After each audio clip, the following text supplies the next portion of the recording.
খেলার খবর। ভারতে বাংলাদেশ দলের আসন্ন টি-20 বিশ্বকাপ খেলার মতো পরিবেশ নেই। তাই ভারতের যে কোনো শহরে ভেন্যু করা হলে বাংলাদেশ যাবে না বলে জানিয়েছেন যুব ও ক্রীড়া উপদেষ্টা আসিফ নজরুল। সোমবার বিকেলে বাফুফে ভবন পরিদর্শনে গিয়ে তিনি আরও জানান, দেশের জাতীয় নির্বাচন ঘিরে ভারতে ক্রিকেটারদের নিরাপত্তার সংখ্যা আরও বেড়ে গেছে।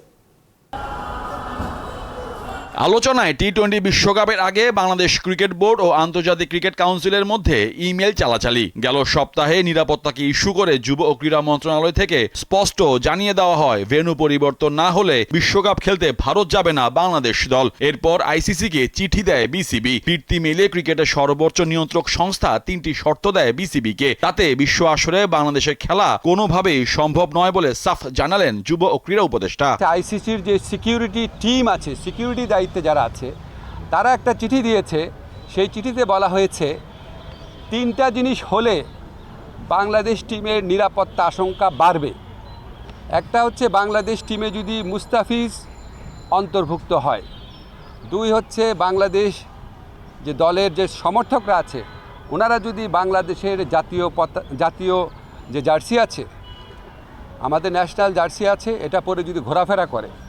আর 3rd হচ্ছে ইলেকশন যত এগিয়ে আসবে তত নাকি বাংলাদেশ দলের নিরাপত্তা আশঙ্কা বৃদ্ধি পাবে। তো আইসিসি সিকিউরিটি টিমের এই বক্তব্য সন্দেহাতীতভাবে প্রমাণ করেছে যে ভারতে বাংলাদেশ ক্রিকেট টিমের টি-20 বিশ্বকাপ খেলার কোনো রকম পরিস্থিতি নাই।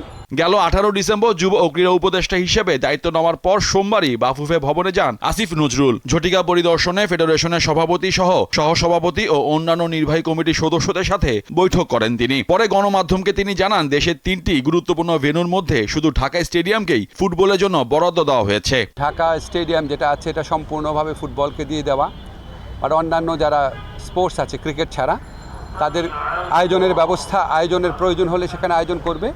যদি তারা অন্য কোথাও, ফর এক্সাম্পল পূর্বাঞ্চল স্টেডিয়াম বা অন্য কোথাও যদি তারা জায়গা পেয়ে সরে যায়, তখন এটা সম্পূর্ণভাবে ফুটবলের হয়ে যাবে।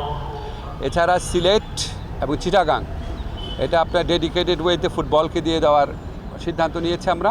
আগামী সেপ্টেম্বরে বাংলাদেশে অনুষ্ঠিত হওয়ার কথা রয়েছে সাফ চ্যাম্পিয়নশিপের 15তম আসর। তাতে ঢাকার পাশাপাশি চট্টগ্রাম ও সিলেট ভেন্যুতে ম্যাচ আয়োজনের কথা জানান বাফুফে সভাপতি। আমরা যদি সাফ হোস্ট করতে চাই, তাহলে আমাদের নিজস্ব ভিশন হলো আমরা পুরো বাংলাদেশে খেলাটা ছড়িয়ে দিতে চাই। সেখানে আমরা চাবো অ্যাটলিস্ট 3টা ভেন্যুর জন্য আমরা ব্যবহার করতে পারি, মানে ঢাকা ইনক্লুড বা ঢাকার বাইরে 2টা ভেন্যু নিয়ে। এদিকে আগামী 31 মার্চ এএফসি এশিয়ান কাপে সি গ্রুপে নিজেদের শেষ ম্যাচ খেলতে সিঙ্গাপুর যাবে বাংলাদেশ। তার আগে হোম কিংবা অ্যাওয়ে 2টি প্রীতি ম্যাচ খেলা পরিকল্পনার কথা জানান বাফুফে সভাপতি। মোহাম্মদ হাসিব, দীপ্ত স্পোর্টস, ঢাকা।